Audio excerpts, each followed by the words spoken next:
Olá pessoal, vocês estão no canal Livros da Tuca, eu sou a Virgínia, sejam todos muito bem-vindos.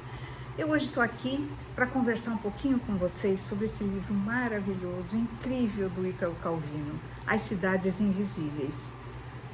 Gente, é uma delícia de ler, parece que a maneira que ele descreve as cidades é como se você, pelo menos para mim, estivesse lá ou estivesse vendo a cidade, tá?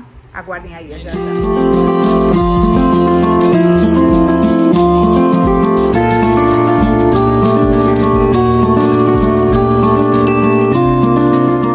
Bom, gente, primeiro eu preciso falar para vocês que Ítalo Calvino, ele na verdade ele nasceu em Cuba, tá? Mas ele foi imediatamente embora para a Itália. Os pais o levaram, ele foi criado na Itália e ele é considerado um autor italiano, tá? Porque ele viveu a vida inteira dele na Itália. E ele tem inúmeros livros maravilhosos. Esse aqui eu acho que é um dos mais conhecidos. Foi publicado pela primeira vez em 1972. E o que acontece nesse livro? Quem já leu sabe, né? Ele é dividido, na verdade é uma conversa entre Marco Polo, aquele explorador conhecidíssimo, né, que é veneziano, né, que nasceu em Veneza, vivia em Veneza, e Kublai Khan, que vem a ser neto de Gengis Khan. Quem eram essas pessoas? Eles é o imperador no caso o Kublai Khan, o Gengis Khan também, do grande império chinês, que estava a cada vez mais, naquela época havia muitas lutas, pequenas guerras, tomando territórios, né? E principalmente aqui é descrito os territórios ali que fazem confronto, né, a fronteira com a Mongólia, que hoje a gente conhece como Mongólia. Então, o que acontece? Marco Polo, ele vai viajar com o pai e o tio. Naquela época era muito comum se fazer essas viagens entre o Ocidente e o Oriente, que eles chamavam de Oriente, né? A procura de especiarias, de pedras preciosas, enfim, havia trocas, né? E lá pelo ano 1200 e pouco, tá? Olha só, ou seja, Idade Média, né? Enfim, e ele vai com eles. E ele é muito jovem ainda, mas ele vai para aprender, né? E quando ele chega, que ele conhece Kublai Khan, ele faz amizade com ele e ele se oferece para explorar, ajudá-lo a explorar, a encontrar novas cidades. E assim ele sai nas suas famosas viagens de Marco Polo pelo Oriente, tá? Gente, eu fiquei tão fascinada, porque eu sempre, lógico, já tinha ouvido falar, mas eu nunca tinha lido a fundo a história de Marco Polo e tal, que eu comprei esse livrinho aqui, ó, As Viagens, como texto de apoio aqui do livro. E aqui você tem, inclusive, mapa. Olha, gente, o mapa. Aqui você tem o mapa das viagens dele de ida e volta, né? Então, a viagem de ida, 1271, é essa que está aqui, que vocês veem aqui. Depois eu vou pôr a foto aqui para vocês. Vocês veem? Tá vendo? Essa em negrito é a viagem de ida, tá? Então ela é feita parte pelos mares, pelos oceanos e parte por terra. E a volta é essa pontilhada, não sei se dá para ver, tá vendo? Pontilhada, que eles voltam por aqui em 1295. É tão estranho pra gente uma data tão longínqua, não é? Bem, eu sou fascinada por mapas, como vocês sabem, né? Adorei, eu fiquei olhando durante horas aqui esse mapa, muito gostoso. E aqui ele explica mais ou menos por cada lugar que eles passaram. O que com certeza baseou o Ítalo Calvino para escrever essa história.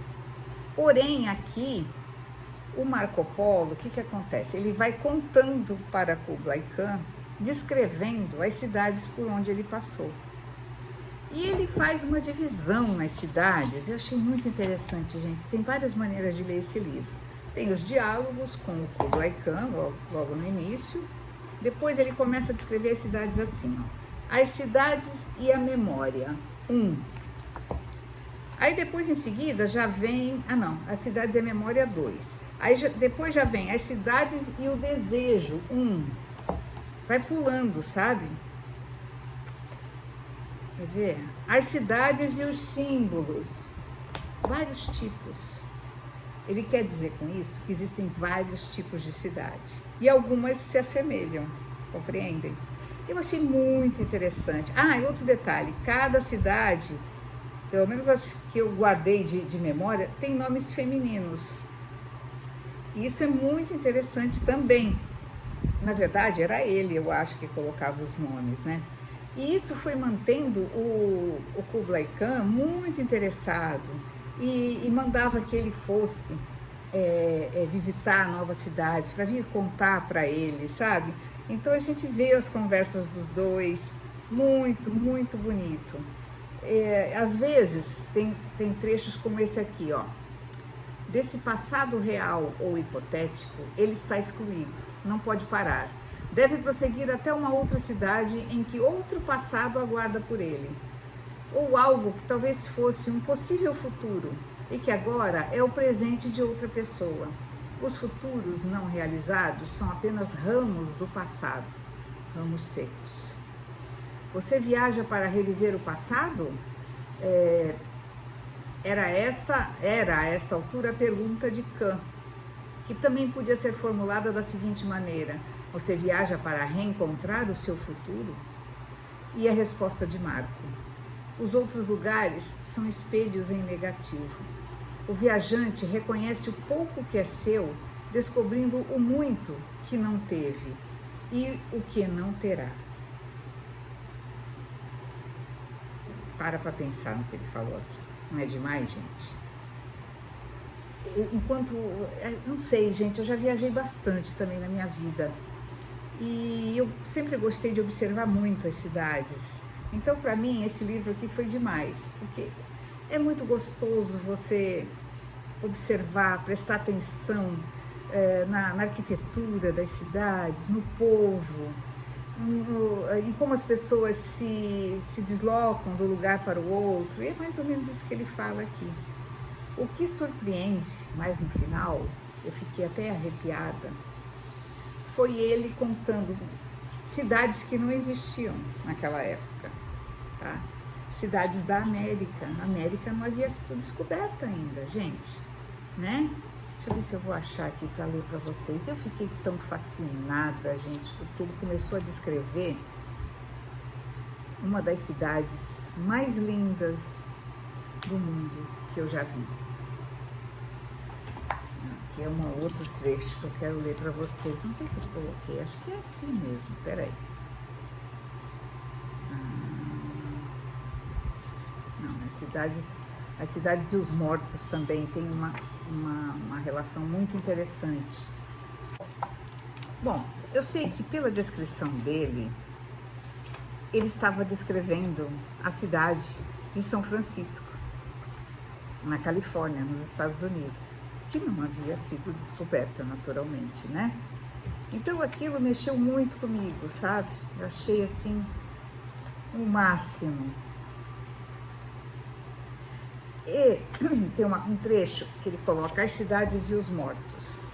Então eu fiz questão de ler todos das cidades e os mortos seguidos. E para ver, realmente todas têm, não é uma continuação, são outras cidades, mas tem tudo a ver. Então eu achei um gênio, sabe? Ele realmente um gênio.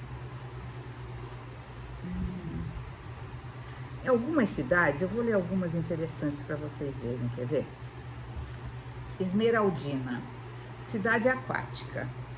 Uma rede de canais e uma rede de ruas sobrepõe-se e entrecruza-se. Para ir de um lugar a outro, pode-se sempre escolher entre o percurso terrestre e o de barco.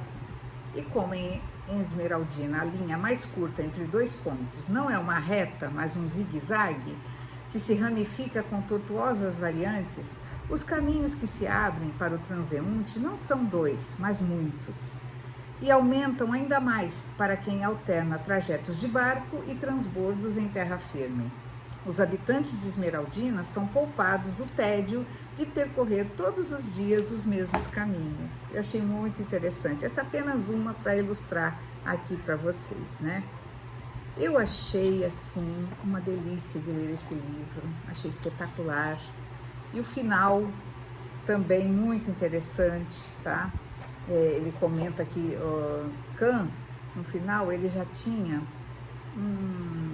como se fosse um atlas, de tanto que Marco Polo foi descrevendo a cidade, ele ia anotando. Então, assim, muito interessante mesmo. Recomendo que vocês leiam. Vocês podem ler de várias maneiras. Vocês podem ler pegando, por exemplo, aqui as cidades ocultas. Separa todas as cidades ocultas e lê. As cidades e os mortos, todos. Ou você lê do início para o final, né? Ou você lê a princípio todos os diálogos, depois você vai lendo as cidades, enfim. Uma delícia, é um livro curtinho, delicioso. Eu comprei também, mas eu ainda não li, gente. Marco Polo, A Incrível Jornada. Eu fiquei tão fascinada que eu quero entender melhor, eu quero ver, sabe? Sabe por que eu comprei esse livro? Porque ele tem ilustrações. Então, essas cidades, elas não são de verdade, né? Isso que eu entendi.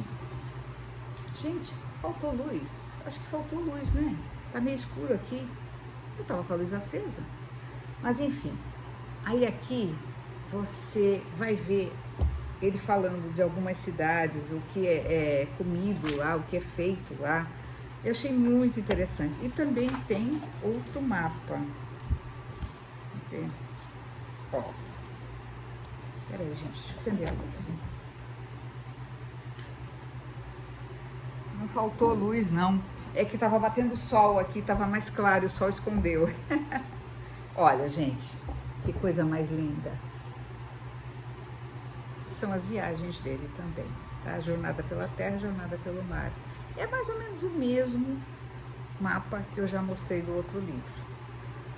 Bom, gente, era isso que eu queria comentar com vocês. Espero que vocês tenham gostado.